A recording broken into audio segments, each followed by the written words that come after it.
in all of that, of the Hester Panim, of HaKadosh Baruch Hu's concealment and his hiding from us, we have to do our best to be able to find in our lives as well, besides within the Torah, besides from in the learning, but we have to look in our lives also for those hints, for those messages, for those signs that HaKadosh Baruch Hu drops our way to remind us that yes, in fact, he is concealed, but he is there. There's a very powerful story. I told it over the other day in a shir. I didn't tell it over here, so I think I'm entitled then to be able to tell it here in this room. The story of the Kaisar Maravi. Very wealthy looking individual came to the Kaisel. Everybody put into their mind right now, standing in the Kaisel plaza, in the plaza of the wall. And he's looking around for something. It looks like he can't find something. And he's asking people, where's the lost and found? Where's the lost and found of the Kaisel? There really is a lost and found of the Kaisel. And finally they direct him to the person who's in charge. And he walks over to the man and he says, can you help me find something that is of great value to me? So the man says, what do you need, sir? He says, I'm looking for the door handle to an expensive car. So the man says, look, people come for tefillin, they come for sidurim, some people forgot a yarmulke. Nobody asks for the door handle of an expensive car at the Kaisel. And the man was very much not into going and searching because there's piles and piles and piles of things. He's not interested in looking for a door handle in a haystack. So the wealthy man, suddenly his face gets very strained and very serious. And he looks at the man in charge of lost and found and he says, please let me share a story with you. And he says, I'm a fairly well-to-do individual, Baruch Hashem. I have a good business. He said, my office is not far from my house. I spend most of my days in the office working hard. Once in a while, when it's getting late, I bring the work back to my house and I can work from my home as well. One night I was busy doing work out of the house and I realized that I left my most valuable pair of keys on the desk of my office. Those keys, that key ring has the keys to my safe, has the keys to the doors that are locked all the time, has the keys to some of my most expensive and most precious stuff that I have in my office. We have cleaning crews that come at night. They said, you know what? I have to go back right now and get my keys. I can't take any chances over here. It was a rainy, rainy night. There was a storm outside. The streets were miserable. It's a 5-minute ride to the office. I said, no, what's the big deal? I'll just get in the car and I'll go and I'll pick up my keys. My 16-year-old son walks in and he says, Abba, where are you going? I said, nothing. I just have to run to the office. I have to get my keys. I left them there.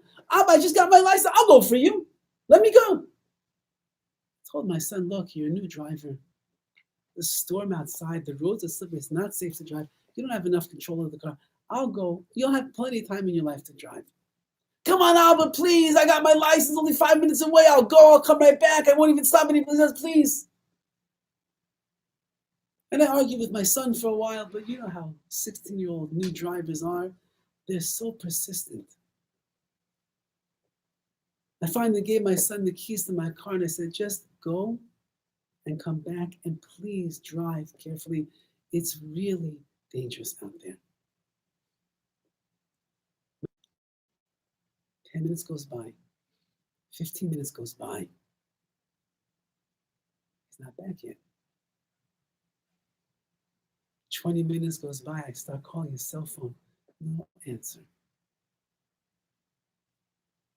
Half an hour goes by. I hear the sirens of ambulances running down the street.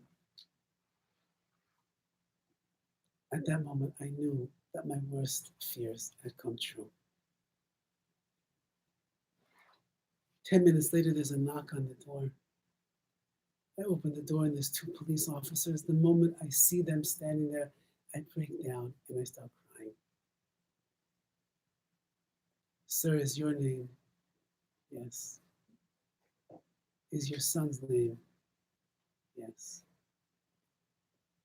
We're really sorry to tell you.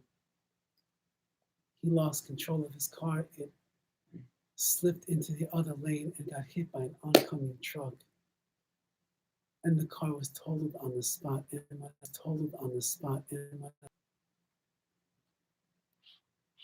They brought along with them a psychologist to try to help me process the pain that I was in.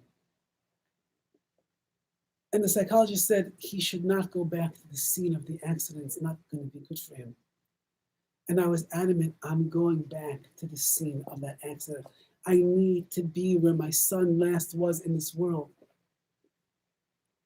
And the officers saw that I wasn't taking no for an answer. And so the officers and myself and the psychologist got into the police car and they drove me in that stormy night to the place where it was that my car was totaled with my son inside. And as we're driving there, the psychologist says to me, when we get to the scene of the accident, look around and try to find some object. Wherever you are, whatever is happening, you always have something to remind you of your beautiful son. So I get to the accident and I see that there's nothing left and I'm looking all around. Can I find something? A piece of glass from a broken, can I find anything? And I'm looking and I'm looking and I'm looking. And finally I see it on the ground. I see the door handle to the car. And I pick it up and I look at it and I realize this is my last connection to my son. And now the man's eyes are brimming with tears. And this man of lost and found feels really bad. And the wealthy man says, today I came to the Kaisel to daven. And I wanted to have special kavanah, special intention when I would daven to Hashem. So I decided I'll bring along the door handle that reminds me of my son. Because while being connected to him, I'll be able to connect better to my heart. When I'm connected to my heart, I'll be connected to Hashem, and I'll be able to daven at the Kaisel in a way that I cannot daven otherwise. I don't remember where I put the handle, he says. I don't even remember putting it down, but I can't find it right now. I'm just asking you, sir, please. Can you please help me find the door? Of course, the man turned around and we got a crew together and he told them we're looking for the door handle of an expensive car. And they went searching through the piles, every single pile. And after some time, finally, this man in charge of lost and found comes running back. And he says, sir, I found it. I found it. Here it is. And the father takes it and he kisses the handle and he caresses it. And he walks over to the Kaisel and he begins to daven like he never ever davened before. We live in a world of histopanim. Because Baruch Hu is concealed, it is really, really hard to find him. But if a person searches, and they look, and they try, and they go the emunah, and even in a world which is shrouded in darkness, and HaKadosh Baruch Hu is missing from the tangible world that we have, a person who is zeicher to find him.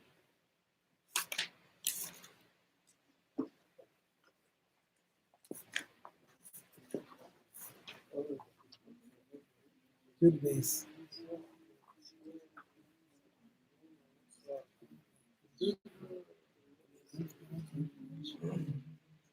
In peace, I covered it, so I fought, Mama, the net, and she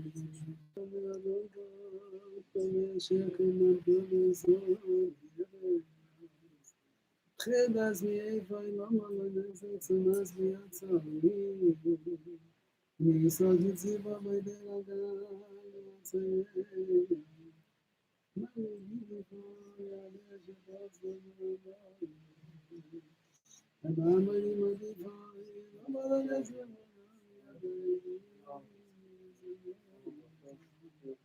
علی عشق خیسا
Skipping now to Kina Yud Daled, number 14.